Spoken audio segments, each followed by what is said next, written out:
Hoy con más información, el especialista en temas financieros Eduardo Torreblanca, ayúdanos por favor a disipar qué es lo que está pasando con los mercados, con el dólar, con lo del aeropuerto, o se está exagerando, porque el mismo López Obrador ya dijo, a ver, acostúmbrese, no vamos a estar supeditados a lo que dicen los mercados financieros, ni a gobernar para las minorías. ¿Cómo interpretar lo que está pasando, Eduardo Torreblanca?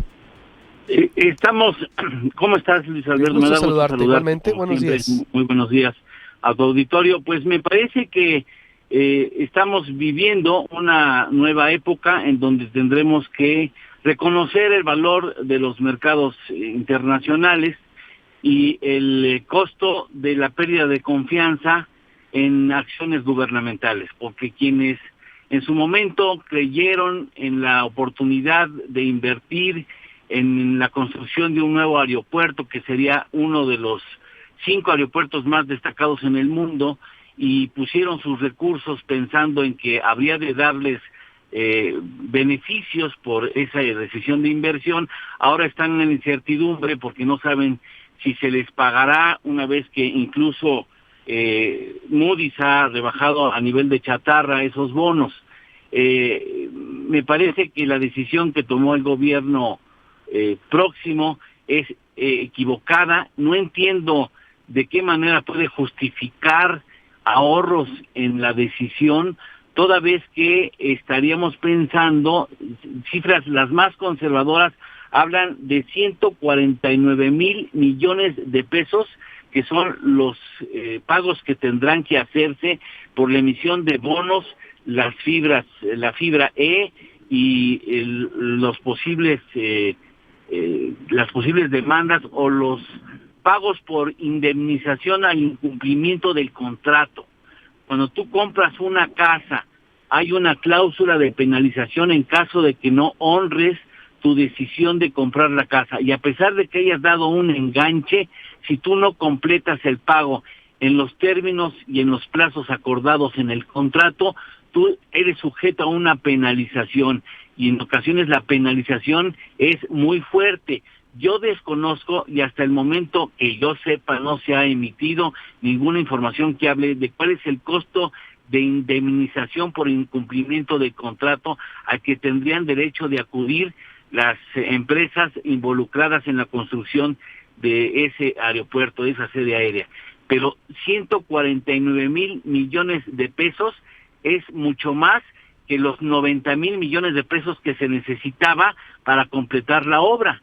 Entonces yo no sé de dónde saca el gobierno que vamos a ahorrar y vamos a sacar beneficios de una decisión que complica la operación aérea en la capital de la República Mexicana y en el país en su conjunto, y que tendrá costos importantes para aerolíneas y también para la industria turística. Yo creo que fue una decisión realmente muy mala, que tendremos que ver las consecuencias de esa decisión conforme vayan pasando las semanas. Por lo pronto ya tenemos el mensaje de los mercados internacionales en la Bolsa Mexicana de Valores, que ayer cayó 4.2%, y en un peso que ayer cayó 3.25%, y que anota hoy la posibilidad de que se siga perdiendo. Hasta hace unos momentos que estaba yo checando cómo estaban los mercados internacionales, el peso va perdiendo frente al dólar nuevamente.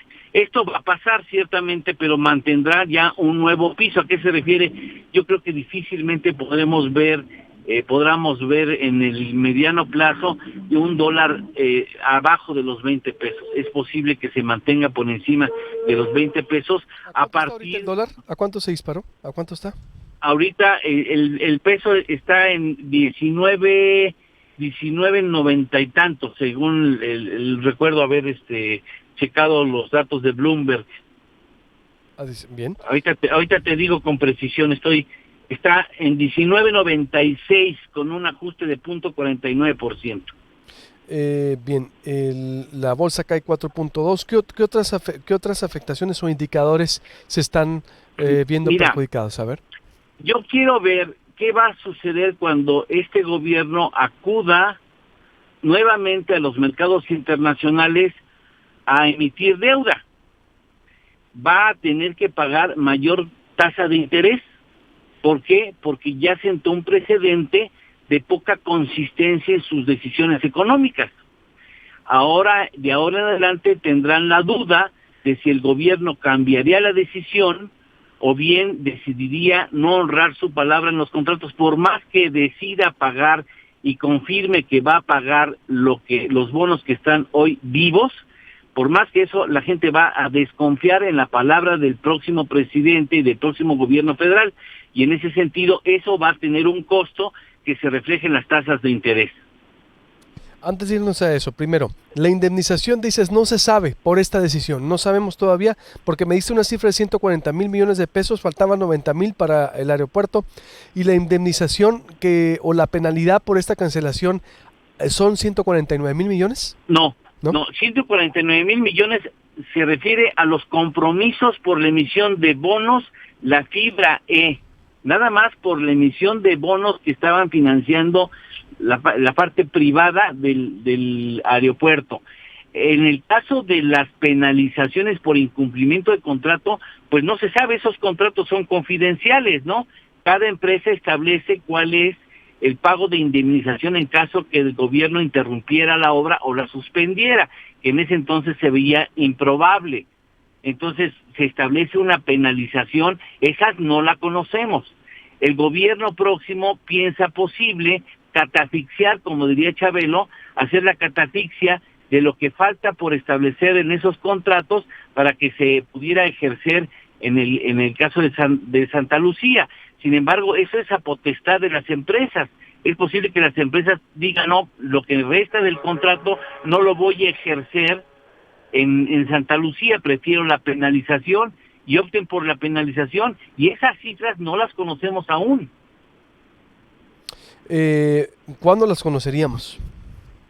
Mira, en la medida en que las autoridades aeroportuarias determinen pues la conveniencia de darlos a conocer, o que cada una de las empresas que se contrataron para la obra, decían hacer pública esta información, en esa medida lo iremos conociendo.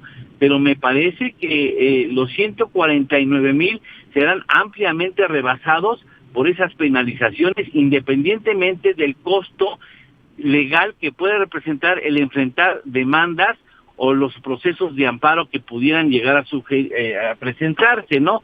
El asunto es muy complicado. La verdad es que era más fácil revisar con microscopio los contratos para ver si hubo efectivamente irregularidades en la celebración de esos contratos, en la asignación de obra o en los costos que se determinaron para su realización. Era mucho más fácil eso que suspenderlo y acabar fragmentando la operación en 3 aeropuertos, que va a tener complicaciones muy importantes para la conectividad de los pasajeros y de las mercancías, porque antes llegabas a un hub, es decir, a un gran centro aéreo, y te cambiabas quizás de ala, o caminabas o tomabas un trenecito o una banda móvil, y en 10 minutos, 15 minutos llegabas a la siguiente sala que necesitabas, en donde necesitabas abordar un avión.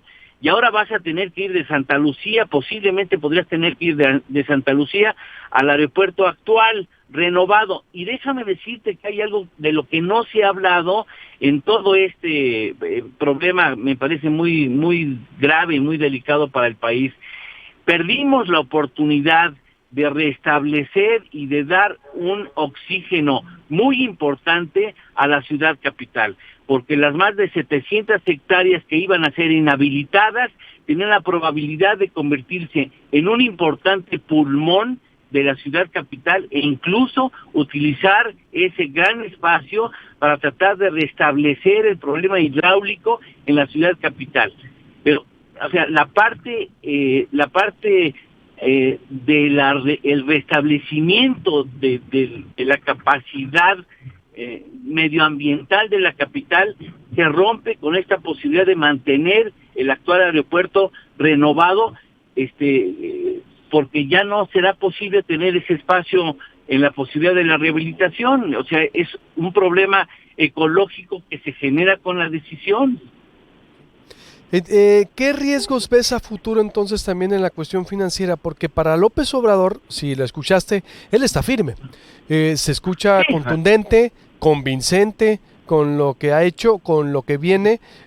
Su mensaje es claro, dice, es que, a ver, váyanse acostumbrando, no vamos a gobernar para los mismos ni las minorías, y no puede estar supeditado el gobierno a los mercados financieros tampoco.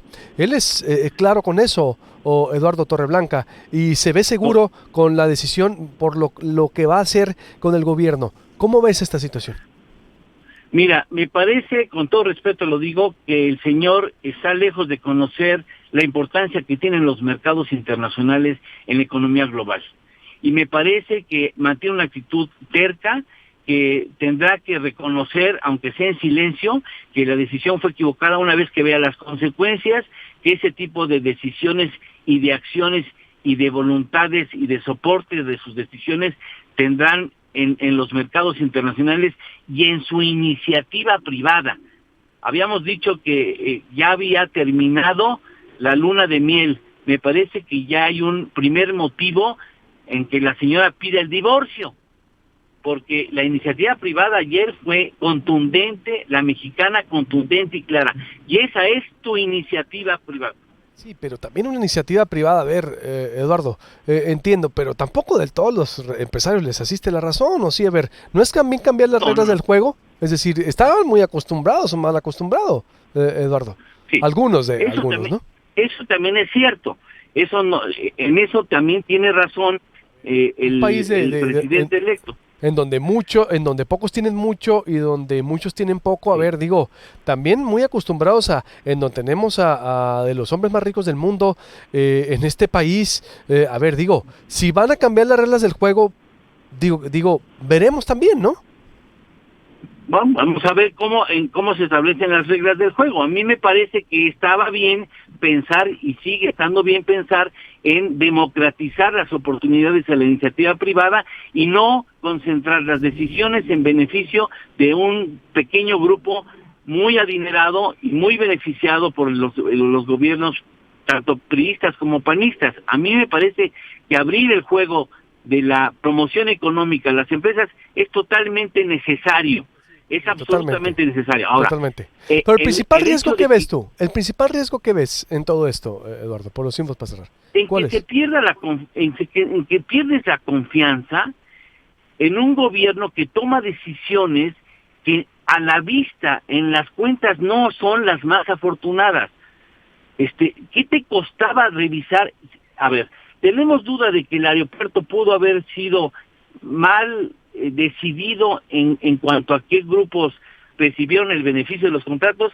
Ciertamente, yo lo participas tú y lo participa el público que nos escucha.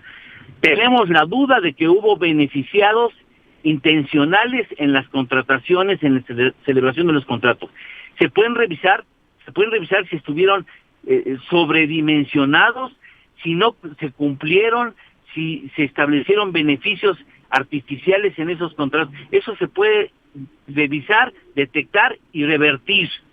Lo que tú no puedes hacer, si el aeropuerto estuviera por iniciarse, no pasa nada, pero el aeropuerto tú tienes el 30% de la obra hecha, enterrada. O sea, ¿de dónde vas a obtener los beneficios? Terminas la obra y no les vuelves a dar un quinto de concesiones a esos grupos. Les estableces las nuevas reglas del juego y no les vuelves a dar contratos benéficos a sus intereses. O no solamente esos grupos, sino otros grupos que también existen y que piden la oportunidad de ser proveedores del gobierno federal en obras tan importantes. Pero lo que tú no puedes hacer es cancelar un aeropuerto cuando hay tanto juego involucrado. Y no solamente en lo nacional, en lo internacional. Tienes derecho, todo el derecho del mundo de cambiar las reglas del juego con la iniciativa privada, pero lo que tú no puedes hacer, desde mi punto de vista, es romper un contrato que ya tiene compromisos internacionales. Ahí sí no lo puedes hacer. Muy bien, pues interesante como siempre, mi estimado, y pues te seguiremos consultando. Te mando un abrazo y estamos en contacto. Igual, muchas gracias. Igualmente. Buen día. Y buenos días, Eduardo Torreblanca. Es el principal riesgo, ya escuchó usted, especialista en temas financieros. Al menos dice, tiene que reconocer en privado Andrés Manuel que se está equivocando. Las repercusiones que puede traer esto, dice, y advierte a nivel internacional, una demanda o frente a qué estaríamos, no está claro todavía la indemnización que esto generaría. Pero ojo también, Ojo, porque también hay mucho de cierto lo que ha dicho el presidente y parte de su propuesta de campaña es también cambiar las reglas del juego. Es decir, y hay mucho empresario que pues durante los sexenios se ha beneficiado y beneficiado. Ojo, y sí, una consulta con todas sus fallas, todo lo que le podamos criticar. Ahorita voy con, de hecho, José Antonio Crespo, se ocupó, Roy Campos se metió en una mesa de análisis, pero voy con Crespo, nuestro colaborador también, pero pues antes ninguna consulta, y siempre los negocios al amparo del poder presidencial, al amparo del poder gubernamental, es decir, o ya debatíamos cuando se tomaban las decisiones, es decir, ojo con lo que estamos viviendo en el país y los cambios. Hay que estar muy al pendiente, por supuesto, y escuchar a todas las voces, pero también hay muy pocos que se han beneficiado mucho. Y con mucho en este país, mucho, y parte del cambio tan radical que se dio en las elecciones es que pues se dio la oportunidad a algo nuevo que no conocemos cómo nos va a ir, que no conocemos todavía el ejercicio de gobierno en sí a nivel nacional. Esto falta un mes todavía para que tome protesta y todavía no sabemos el ejercicio del poder. Obvio, esta consulta también ha prendido las alertas en muchos sectores, pero pues en otro sector de López Obrador, al que lo apoya, lo sigue apoyando, y eso fue una especie de referéndum que se hizo.